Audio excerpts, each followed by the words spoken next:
Anyways, dear, what on earth are you doing? Huh? What do you mean, Enid? Well, this is no home to raise a baby in. Everything's a mess. Do you never clean up? Honestly, what kind of wife are you if you can't even keep the house clean and tidy? My grandson surely has no hope with you as his mother. I'm doing just fine, thank you. The house might be a little messy, but that's simply because I didn't have time to clean up after Bobby this morning after breakfast. I was running late for work, so I needed to get him to the daycare. Excuses, excuses. Anyway, that's another thing. Why are you paying for daycare? So that he can be looked after whilst I'm at work? You do know babies can't take care of themselves, right? Of course I know that. I'm not stupid, you ignorant little girl. But why are you paying a nanny when I am here? I would be happy to take care of my grandson on a daily basis whilst you are at work. It would be much cheaper too, and I could teach him all of the things he needs to know. Look, that's very kind of you to offer, but I'm more comfortable with Bobby going to a daycare. My best friend runs the place, so I know he's good there, and it's on my way to work, so it's easy to drop him off and pick him up. So what you are saying is that you don't trust me and you think I'm a failure of a grandmother. What lovely sentiments. What? No, I never said that at all. I just think it's best if my son goes to a daycare instead. Well, what does my son think? Surely he'd want his own blood relative to look after his child instead of some stranger who could do God knows what. Marcus agrees with me. We both decided that it would be best for Bobby to go there. I bet that's a lie. I bet you bullied my son into agreeing with him, forcing him to send his kid to daycare just to spite me. I'm not trying to spite you. I'm trying to do what's best for my son. That's rubbish. You've always hated me, so you just want to hurt me and keep me away from my grandson. That's not true. But I'm not going to leave my baby in your care when you have your own life. You go out and about with your friends and grocery shopping and to the gym. Who's going to look after Bobby whilst you are doing all of that? I'm sure it'd be fine. I'd figure something out. See, I can't just leave my baby with someone who says I'm sure it'd be fine about his care. Are you saying that I don't know how to take care of a child? Have you seen your home? Clearly, the one who doesn't know how to look after a baby is you. You can't just leave things lying around. Plus, there were dirty dishes in the sink in the kitchen. How can you say that is good for the baby? Well, because I'm in your house, of course. Why are you in my house? How did you even get inside? I let myself inside with a spare key, obviously. Gosh, you're so dim-witted. How long does it take to understand what's going on? Anyway, I've stopped by and saw how messy the house was, so I've cleaned everything up for you. Perhaps you'll learn a thing or two about being a good housewife if I show you how it's done properly. Look, Enid, I'm grateful you cleaned up, but I really don't appreciate you going into my house when I'm not there. It's kind of rude. It's not just your house. It's my son's as well. So, if I want to come by and visit him and my grandson, then I have every right to do so. Not really, as that is my house too, so I get to have a say who can go into it, especially when I'm not there. Well, I don't care. If I want to come and see my son, I will. You know, he's not even there. He's at work. So you've got no business being in my home. I've got to make sure that everything is in order for my grandson. I don't want him getting hurt or anything, which very well could have happened with the state that the house was left in. It was a few bowls and a couple of baby clothes. I'm pretty certain nothing could have hurt him. Well, now it won't, because I've cleaned up your mess.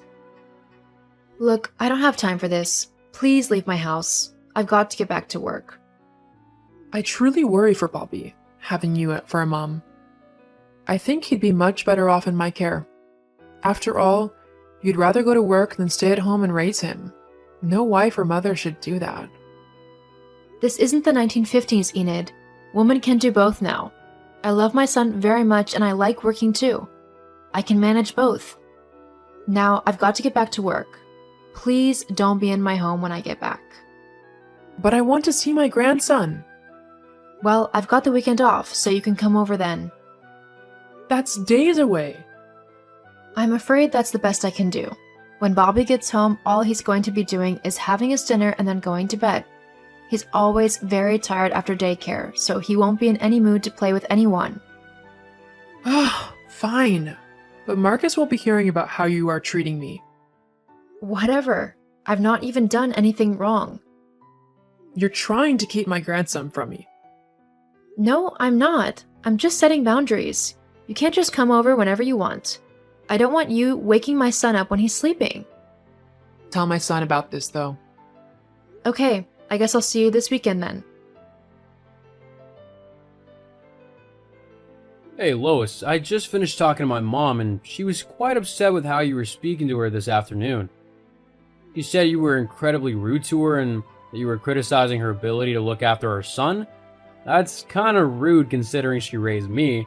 Are you saying I turned out awful? Whatever she told you, Marcus, really wasn't the truth. So you're calling my mom a liar now? I'm sorry to say this, but she has bent the truth with you. What happened then? Your mom messaged this afternoon claiming that I'm a terrible mother and wife because the house was slightly messy. You know it was a hectic morning today and that we both didn't have time to clean things up. And do you want to know how she knew the house was a bit messy? How? She snuck into our house using her spare key, the one we gave her only for emergencies. But why was she at the house? No one was even there. Precisely. All I said was that I wasn't comfortable with her entering our home when we weren't there, and I also told her that she couldn't see Bobby tonight as he would be tired from daycare, and I didn't want her waking him up. I told her that I was off this weekend so she could come and see him then. But then she started going on about how she should have Bobby during the day and that daycare was a waste of time for him. We both agreed that our son would go to daycare because it was easier for both of us. Jeez, I know my mom can be a bit of a handful, but she really said all that? Yeah, it kind of really got to me. What if I really am a terrible mother to Bobby? What if I'm doing everything wrong? Hey, you're doing perfect as his mother. You don't need to worry about anything. I'll have a talk with my mom and set her straight. She shouldn't be saying those things to you. But you really are a great mother, okay? Thank you, Marcus. Of course. Now hurry home. Me and Bobby are waiting for you. I'll be home soon. I love you. I love you too. You little witch. You've turned my son against me. How could you? I've not done anything, Enid. I only told him the truth of what happened yesterday. That's all. If you don't like how things have turned out, then maybe you need to change your attitude a bit. I'm the one who needs to change your attitude. I think you're the one who needs an attitude adjustment. To turn my own son against me like you did is unforgivable. Next thing I know, you'll be turning my grandson against me too. I wouldn't do that, Enid. It's up to Bobby to determine who he likes or doesn't like.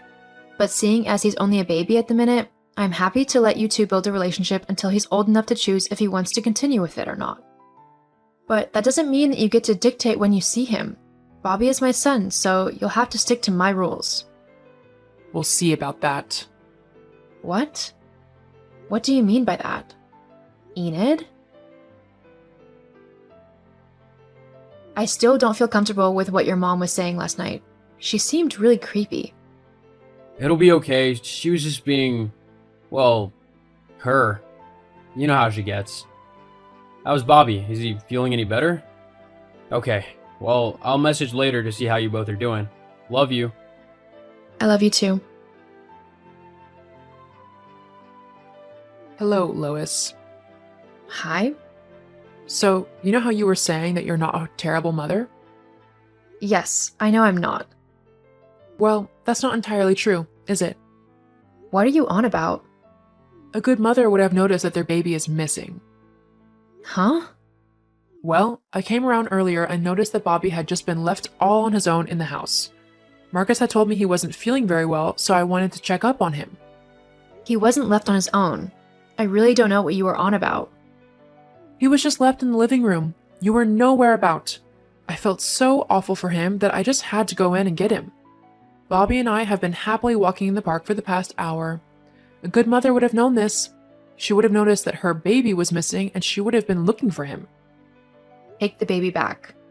No. Bobby and I are having a lovely time. Yeah, okay, but there's just one little thing that I think you should know. What's that then? That's not Bobby. What? The baby you have? It's not my son. That's not true. You're just trying to trick me.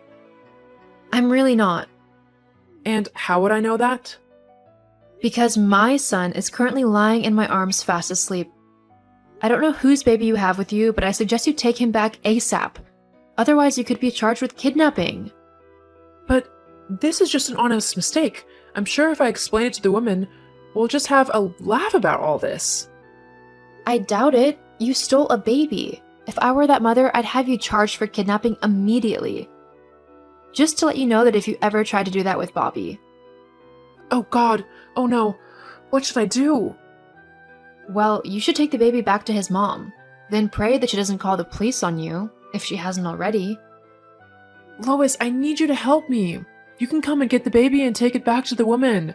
She'll go easier on you because you've got a baby too. No way. I'm not getting involved in your mess. You're going to have to sort this out yourself.